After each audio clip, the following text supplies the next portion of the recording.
There's nothing like summertime here in the North Carolina Triad.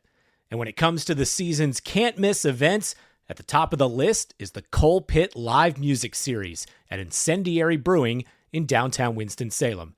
And this year, our wonderful partners at the Ginther Group are proud to sponsor it to help provide unforgettable fun all summer long. The 2025 schedule begins on May 31st and runs all the way through Incendiary's 7th anniversary party on September 13th. If you visit theginthergroup.com or follow them on Facebook and Instagram, you'll be able to see the details on every upcoming show, along with any special promotions. Again, a huge shout out to the Ginther Group Real Estate for sponsoring this year's Coal Pit Live Series at Incendiary Brewing. And a great way to join us in helping to say thank you, just keep them in mind for all your real estate needs.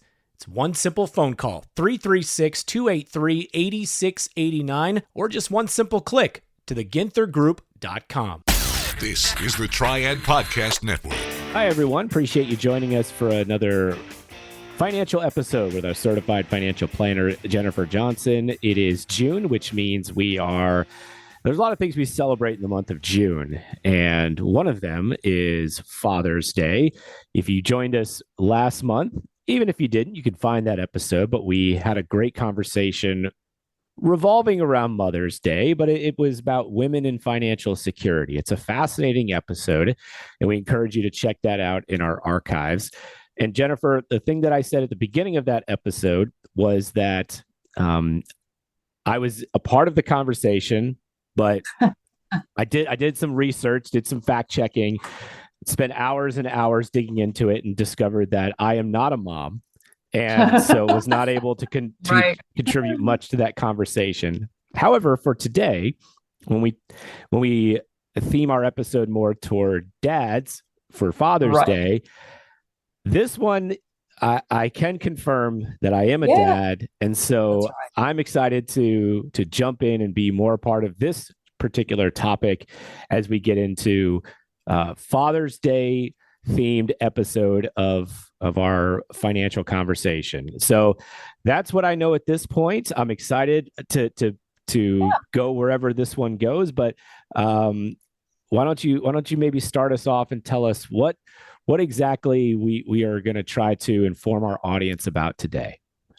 Yeah, I mean, we can't leave the dads out, right? We did the moms last month, and I noticed you were quite silent, during that. And so I felt an attentive kind of listener. Yeah. I'm just teasing. No, I thought that was a really fun one. And hopefully, folks, if you haven't listened to that one, please go back and do that. I think dads are really important too. Of course, we talked about moms and the unique challenges that women face in that episode, and the importance, though, that women and moms play in the household when it comes to financial security, both for themselves and their families. And so today, my hope would be to talk a little bit about the importance of dads, when it comes to setting up, you're the family, but also maybe the children too, for financial success. Because one of the interesting things that I learned in looking ahead to this episode and, thinking about organizing our conversation was that most of our financial habits, and I guess most of our habits in general, maybe, I'm certainly not an expert on this, but they're formed by the time kids are like 7 or 8. So I thought that was really interesting. And I thought back about some of my own, personal experiences, growing up, and just attitudes and habits and things we learn about money at an early age, and the role that dads play, in that.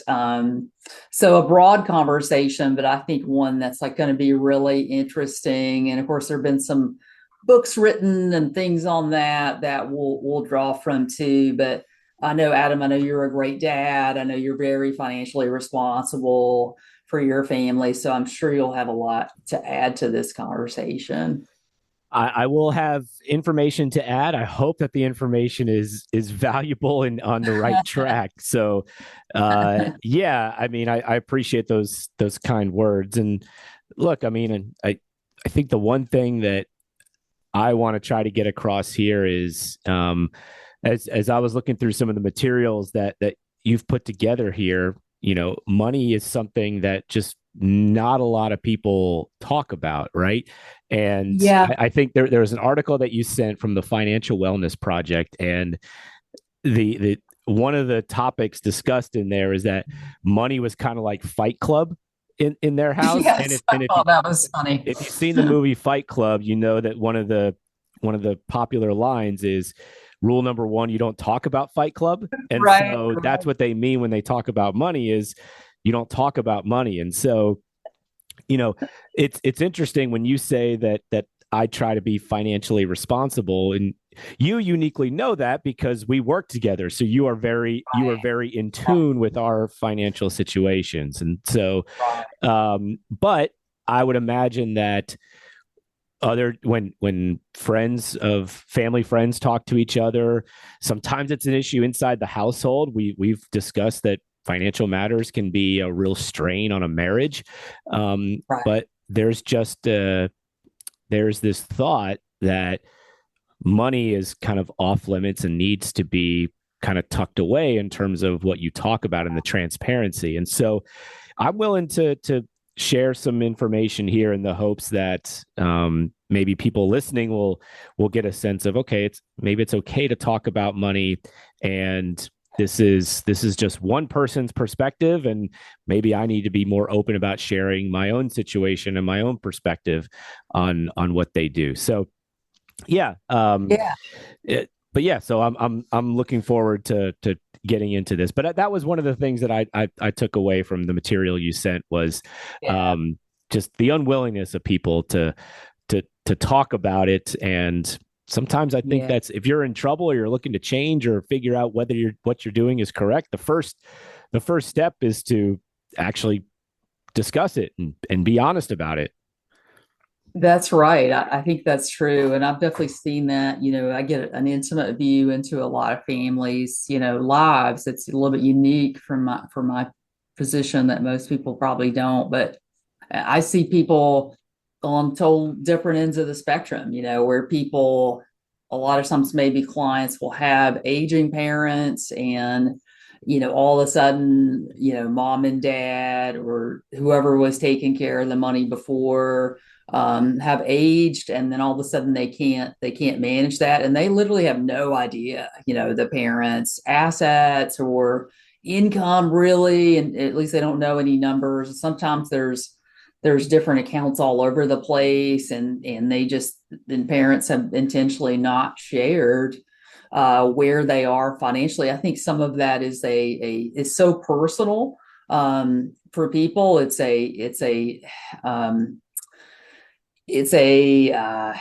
Yeah, I'm struggling to find the right words, but it's sort of a value, a personal worth. It's if you're not successful financially, or if you are successful financially, sometimes the kids never know it. I will say I think that is changing a bit. That tended to be, I think, an older generation that was so close-lipped about what they have or don't have.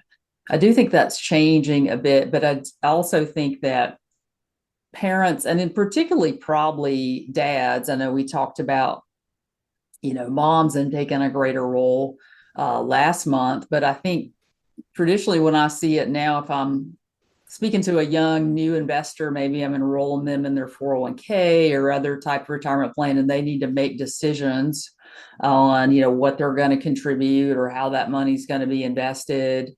A lot of times I'll hear, well, I'm going to talk to my dad, and get his opinion on that. So that's always struck me, is they're looking back to dads for advice. Was that the situation for you? I mean, how did you come up with the Yeah. the know-how that you have now? I mean, I guess Yeah. prior to your formal education, but Yeah. was that kind of the way that it was for you? Yeah. My parents, taught me a lot about finances. As I guess we were learning that our families do that, whether it's intentional or not. But I think back about my own upbringing.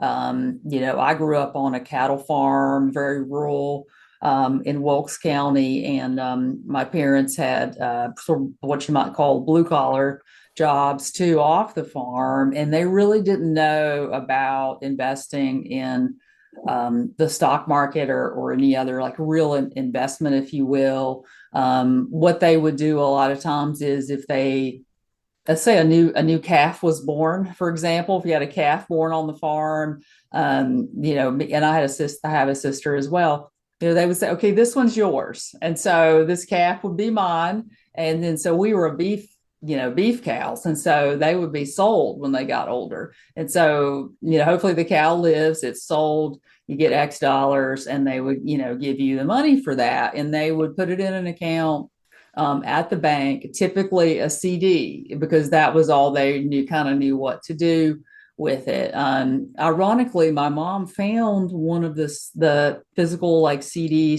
deposit slips back a number of years ago when interest rates were super low. And would you like to guess what the interest rate was on that CD? Now, I'll give you a hint. I'm born in 1977. So I'm a young kid at this point, not a toddler, but pretty young. A CD interest rate, was it below 1%? No, it's really high. Like Oh, they were really high. Probably, Okay. yeah. I'll take another guess. So this is probably like early to mid 80s. Okay. See, I have no reference point on whether CDs were higher or lower Right. over the years. You're So such a young man. And I'm yeah. such an ancient woman. So let's say was it let's go a lot higher. Let's say 10%. You're close. It was over 11. Like, isn't Wow. that amazing for a CD at that point? Of course, inflation was like crazy high or coming out of the Yeah. 70s. We probably didn't get ahead, as we've talked before about some of those investments on other podcasts, but they knew, I think, to put that money away somewhere and like let it work for you. They didn't buy me a Barbie Jeep or whatever. I don't know that that was even a thing, at that time, but they knew sort of some things. I think the things that I learned from them were, to be very frugal. We didn't live obviously a very expensive lifestyle, and that's super helpful actually. Be very frugal. Try to put money away for the future. But they also didn't really know some of the tenets of investing. I didn't learn that until I got more in like college and formal education, like going through the CFP program and things like that. So Yeah. some interesting stories, I guess, for you from the cattle farm. It's amazing that we shoot for we shoot for returns of 7% annually now on investments, and Yeah. back then you Yeah. could put it in a CD and get 10% interest. Cow CD got me a good rate. Yeah, It's of course. incredible. Now, Yeah, growing up for me, I was a little naive in terms of what my parents were doing to provide a life for us. My dad worked a lot of different jobs, but he was a grinder. He didn't have a corporate job. He didn't try to climb the ladder somewhere and have a steady salary with benefits and all of that. He went out and found his own opportunity. He did okay. things. I mean, he was a door-to-door salesman at times. Most of my life growing up, he was involved more in the landscaping business. Oh, okay. That's the jobs that I remember in my more formative years as a kid, and opened his own landscaping business in the heat of the Florida springs and summers, which that's Right. that's the downside about landscaping in Florida is you have to deal with the heat. But the good side is that it's a year-round job in Florida, Oh, whereas in North Carolina, if you do landscaping or a lawn cutting business, there are yeah. years when, like the grass, your business is dormant. And so That's right. Right. I can. so he did a lot of that to provide for us. And so yeah, like he didn't grow up with any sort of retirement account or anything like that. I mean, they Okay. had investments, but I was a little bit or a lot of it removed from that. And I don't think it's because they were trying to keep it a secret. I think it's just because I never really took an interest in it and really asked the question. And only True. later in life did I start to learn about, oh, well, they were involved in different investment opportunities and some went good, but then some didn't go very well, and they were very honest about that when I asked them. And now, they've whether it's real estate or other things, like they've made they've made a pretty good situation where the type of thing that'll get passed down over generations to a certain degree. So it seems like they were pretty entrepreneurial too, and or at least your dad. He didn't, and the thing about it is, he didn't really go into higher education. So it's not like he took the traditional career path of, getting a business degree and becoming and being a small business owner. I mean, he kind of, now his dad was different. His dad started his own business and had a legacy with that. His brother kind of the same way, but he did not take that traditional path, but still found, kind of figured it out on his own, to create something that would be sustaining and could provide for a family of multiple kids. So, Well, that's okay. I mean, that's obviously it worked out. That reminds me actually of some of the themes in the book, Rich Dad, Poor Dad, that was popular like a number of years ago, in that, you would think the rich dad would be the one with the traditional education that gets like the stable job, right? That builds the pension. And that's not bad per se, but it doesn't necessarily get you way ahead, right? I mean, you can hang in there certainly, and you can certainly make that work. I think you've got to take a longer path, right? And you've got to be diligent about that. But it's interesting because the poor dad in the book, for those of you that may not be familiar with it, is the well-educated traditional worker that wants a secure job, right? But ironically, the rich dad, these are two dads the author is comparing that he knew in his own life, is a self-made businessman. So probably like your dad in many ways, right? He sort of learned on the job though in those cases, right? Like you don't have, the traditional, like I go to business school, right? And I invest and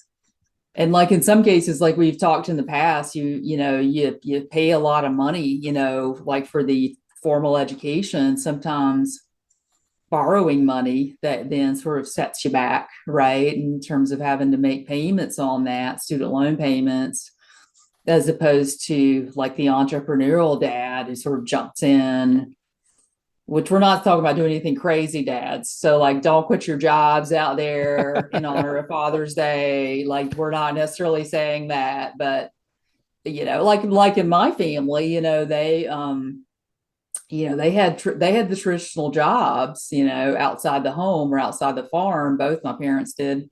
And then they also had the farm, right? Like, so we also had the cattle and we also had a garden, too. So we ate out of the garden a lot of times, which helped with the bills and stuff. So, but that's interesting. It's sort of entrepreneurial, I think. Do you agree? Yeah, I do. And, it's interesting to read some of the principles from that book about Rich Dad, Poor Dad. And, I think it can be taken as, well, wait a minute, am I doing something wrong by go to school, get a job, work hard, and then retire with a pension or 401k? And that's not necessarily the case, but I think what it's probably saying is you're limited in what you do, and whether it's you're living paycheck to paycheck or you're just doing enough to save in these different buckets. And what it's saying is, the rich dad is finding ways to build assets that you can control and generate income. And a lot of people do that through real estate, or they buy up a bunch of Airbnbs and or things like that. So and I don't know, Jennifer, that it has to be either or. Oh, right. Yeah. I've seen a lot of people that you can have a good full-time job and then still do some of the still go and acquire real estate Mhm. properties and have management companies Yeah, manage your owned assets. And so like I absolutely. don't know that it has to be one or the other, but it sounds I haven't read the book, but it sounds like what the book is teaching you is okay, there's a lot more. There's a higher ceiling here than maybe what you're doing right now with this traditional path. Yeah, I think that's right. And I mean, obviously, when you've got kids and people dependent upon you, I mean, you've got to have some stable income. Like, Yep. again, we're not saying like just throw caution to the wind and, put everything into a startup and not have any money to like feed your children. Like, we certainly aren't recommending that. But I think you're right. And I think what's been interesting in seeing what other couples do and different families is, if you've got a husband and wife, or you got two people, maybe one of those jobs is like the stable employee type job. So I think really what the book is getting at is not that the stability or like the traditional job is really a problem. It might be more the mentality really of an employee mentality versus an owner mentality is what I would say. So, the employee idea is you go to work at a place, right? And you get a paycheck, you expect just to work there for maybe your whole career, and you spend whatever comes out of that paycheck, right? And then, like, especially old school, which this book I think was written a while back, you worked at a place that provided a pension for you. So you really didn't invest so much of your take home pay, right? You just kind of worked there, you accepted that you're going to work hard, get a pension eventually. And that's sort of that mentality of being an employee versus maybe being an owner or maybe an investor or an entrepreneur might be a better way to think about it, which is maybe you do have that stable job, or if you're in a couple, one of you has a stable job and the other one is trying to build something on your own. And they take some of that net earnings and they invest that for the future in something that grows for them. That's something they can really be a future asset that can be sold, or future income that produces pretty passive income.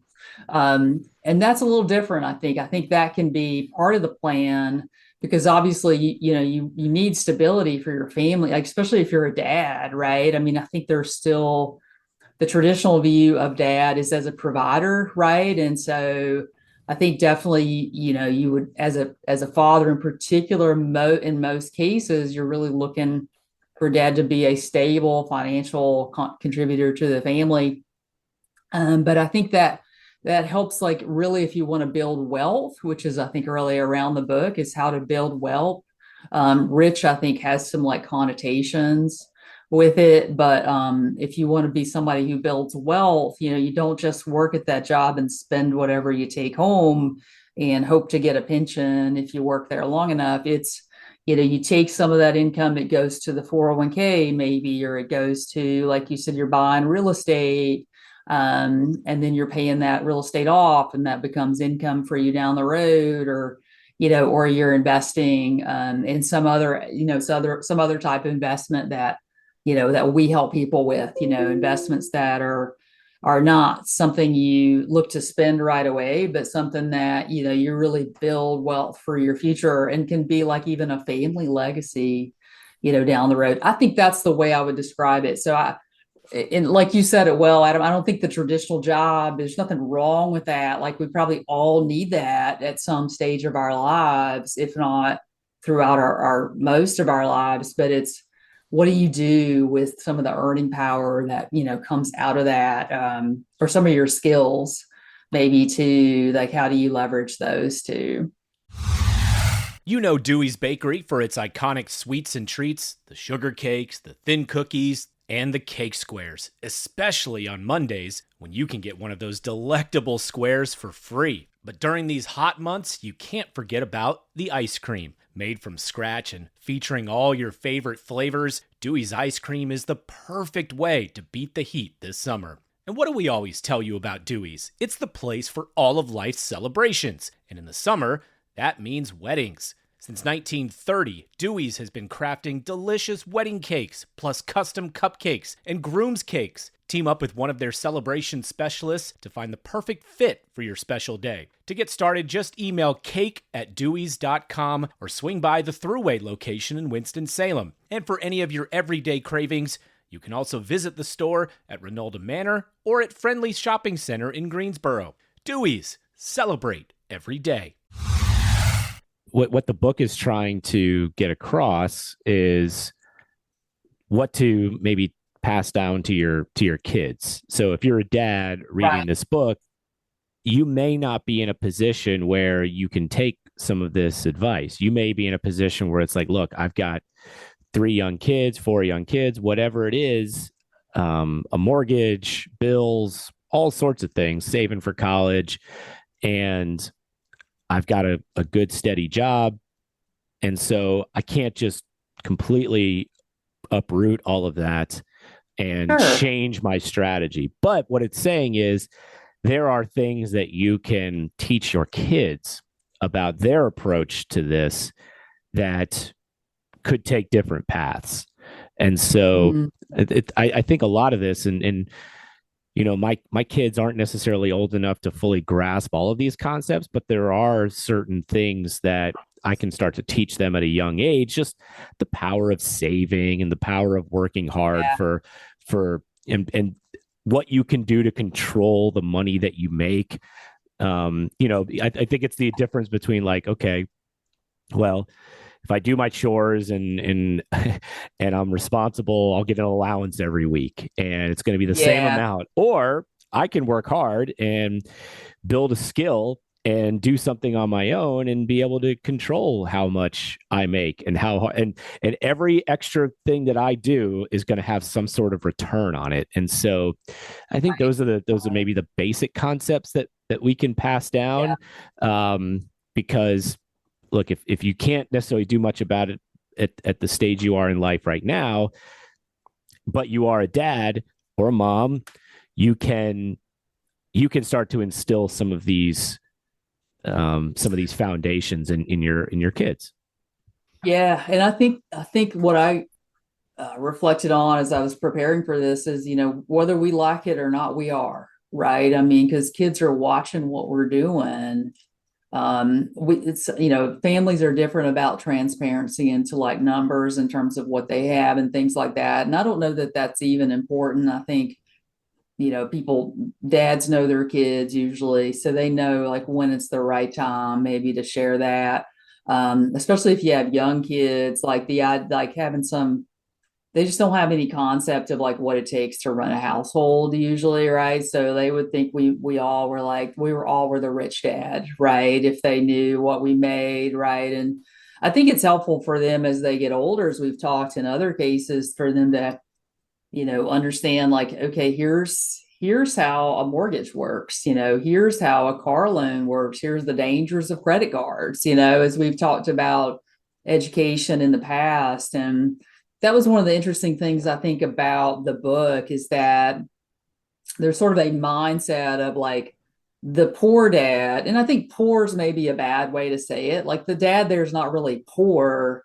He just never really builds wealth, right? And so, but he calls him poor dad in the book. So we're using poor dad here. But to poor dad, he's like really like focused on job security, right? And I think we all probably know now, like job security is probably an oxymoron. Like you probably just don't, you know, most of us don't have that and don't have that expectation going forward. But they think that like get a good job. And I think rich dad is like, okay, learn how to kind of own something yourself. Learn like, instead of maybe focusing on like a traditional degree, not that that's bad, but, you know, also learn like financial education, right? And then like learn how to be like financially independent, really, like how can you set yourself up for that, as opposed to looking to an employer to provide for you. I think we're probably at a point now where most people graduating don't have any expectation that they're going to work for the same employer for 30 years and get a pension. You know, they know that, you know, they're going to change jobs, but I think there's still a gap in in the financial education piece. And it is interesting to me to see how like the habits of the family, like what they get used to. Like, are they always going out to eat? Are they always, buying a new car and always have a car payment? Or is it the goal to pay that car off? Because we know a car is a depreciating asset, right? And those kinds of things, as opposed to, like you mentioned, real estate. We'd expect real estate to appreciate. So I think those kind of things are what to me is interesting. And like it or not, our kids are like picking it up, but Yeah. I think it's nice. It's a nice thought, I think, because dads are super important. Um, I think that's what we're getting at, right? Like moms are important too. We talked about that last time, but dads are like important. People still, I think, look at dad as like the financial go-to, in a lot of homes. And kids are going to look to dad for like guidance, be that intentional or not, or even, like I mentioned, in some cases with young new investors, like actually going back to dad to say, like, what do you think? And I think that's probably important for dads, out there to know. And if you don't, if you feel like you don't know those things, like, luckily there's resources out there for the dads, I think, to learn that, like maybe more than we've ever had before. Yeah. So it was interesting. I went to a career day. I did career day at my son's school and talked to a lot of different classes, a lot of different Sure. students. And one person actually stood up and asked the question of how much money do you make? Yeah. And I was a little bit startled by that question, but at the same time, I can appreciate that somebody at that age, these are fifth graders, somebody at that age is Yeah. thinking about that. And so, but one of the thoughts that was going through my head as you were making that last point was,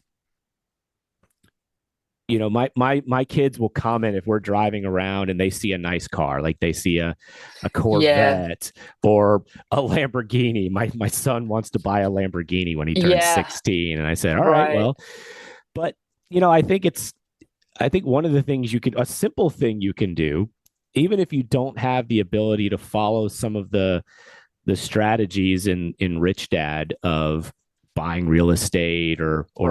or acquiring assets. And I think one of the things you can do in teaching your kids is when they see a nice car and they say, wow, look at that. It's instead of saying, yeah, that's a cool car, and then just move along, you stop and you ask the question, well, how do you think they afford that car? Mm-hmm, mm-hmm. How do you think that Right. person afforded to buy that car? Or if one of their friends is going on a really nice vacation, they're going to Europe. Right.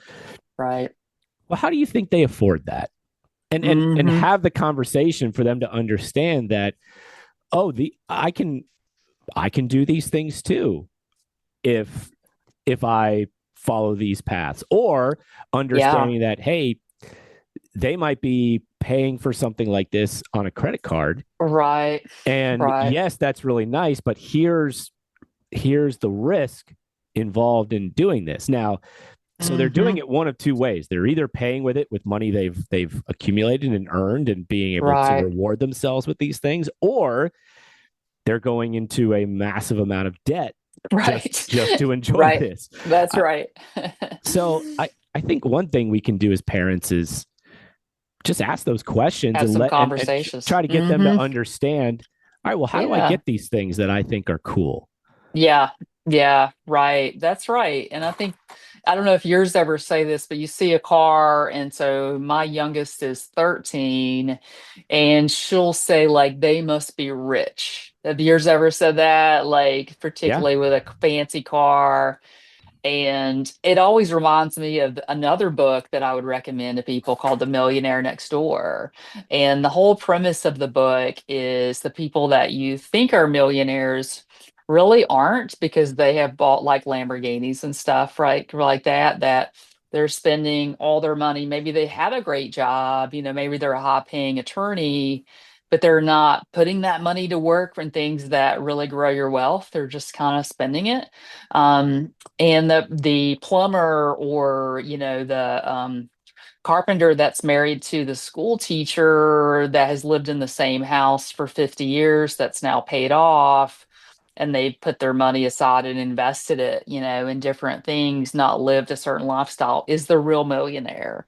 And so that's always interesting. I think those conversations are really good, right? I mean, because it does help because I think we're really talking about a mindset shift, right? And those are things they're looking to both parents, but I think, especially dads, to do that. And so my hope is certainly that, that we haven't crushed dads here. Like, so if dads are like, oh my gosh, like now I have this burden, if you will, and I haven't done a good job at um maybe you just haven't realized it. I would just, encourage dads to recognize the important role that, they play in educating their kids, especially financially, and just know that like they're watching you, right? And Yep. so if you're being responsible, whether you share intimate details of your finances, maybe ever,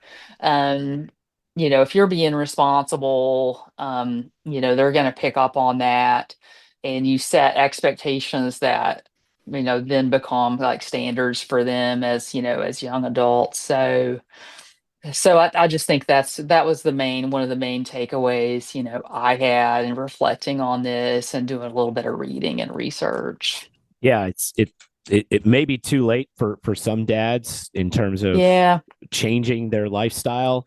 Yeah. But I think you can take these principles and teach your kids about these things. Well, and right. I would encourage I want to tell my kids the next time they see a nice car on the road, to say, hey, if you see the person who owns that car, go up and ask them how they afforded it. Just ask. Yeah. Go That'd be be interesting to do curious. it. Yeah. Be curious, Yeah. because Yeah. like Be you curious. said, it's okay to talk about these things. And Yeah. or I'll go ask this person. It's like, hey, my son saw your car, really liked it. I'm trying to get him to Yeah. understand how somebody affords something like this. Yeah. Any wisdom you can share, just, it doesn't always have to come from you. You don't have to have all the answers, but if you can help Mm-hmm. them get the answers that they're looking for, it's like the Jonah Hill's character in Wolf of Wall Street, where Oh, right. he sees the car in the parking lot. He's like trying to figure out how you drive a car like that. He's like, how much money did you make last month? And Yeah. he's like, oh, I made $72,000 last month. He's like, Yeah. show me that. Show me a pay stub, and I'll come work for you. It's like, That's true. I think it's okay. Yes, there's boundaries and things like that, but I think it's okay to try to get answers about these things and ask Mm-hmm. people. Be like the kid in Career Day for me who said, how much money do you make from your Yeah. job? Being curious, I think, is great, and I think encouraged. And I'll say this too for dads, kind of final thought for them is like it's okay to make mistakes, right? I mean, I think some of them maybe the greatest lessons that I've learned, and maybe the greatest benefit from what I've done, is I'm able to look at people and like see some of the consequences of their decisions, right? And be like, ooh, I don't want to do that, right? Like, and so I think if you're setting children up for the future, I think it's okay to say, wow, if I had to do it over again, I would start earlier on that 401k, or, or something like that. So I would say, even though, it may be difficult for them to like change their current circumstance if they're later in life and, maybe already retired or something like that. But as far as talking to kids, I don't think it hurts if you're, bold enough to say like, hey, here's some things I would do differently, because we all learn from our mistakes. Absolutely. Absolutely. Well, Jennifer, this has been a great conversation. Yeah. I hope people, I don't know how much they learned from my situation, but I'm hoping that it just the one thing I just want to get across is for people to be intentional about these things, right? Yes. I think that's it. Yes. It's be I intentional. agree. Teach your kids in a way that just don't teach your kids in a way that just gets them to be curious about where they want to be. If they want to be the rich dad and acquire wealth, give them the tools to learn how to do that. Sure. And if they want to take the traditional path and go and have a steady job and good salary and pension and all that, then that's okay too. Just give them the tools to understand which way they want to go. So that's right. Anyway, that's right. Thanks for the chance to talk through some of these ideas and theories. Well, yeah, and happy Father's Day to you, Adam, and to all the dads that are listening. I think if you took the time to listen to this, you're already on the great start to being, I think, a great dad. You probably already are a great dad, and hopefully we helped you just pick up a couple other things that you can do for your family and make your hard work pay off. Absolutely. Well, Jennifer, we'll give them one last Father's Day gift here and give them your information in case they'd like to talk to somebody about their situation. Yeah, if you want to reach out, dads or moms, you can find me. I'm local here to the Winston-Salem area, and we have a local number. It's 336-701-1600. So you can give me a call. Check us out online. We are Three Magnolias Financial Advisors with an S, all spelled out.com. So we'd love to hear from you, and hope you have a great Father's Day. All right, Jennifer, thank you so much. We appreciate the time. Yeah, thank you.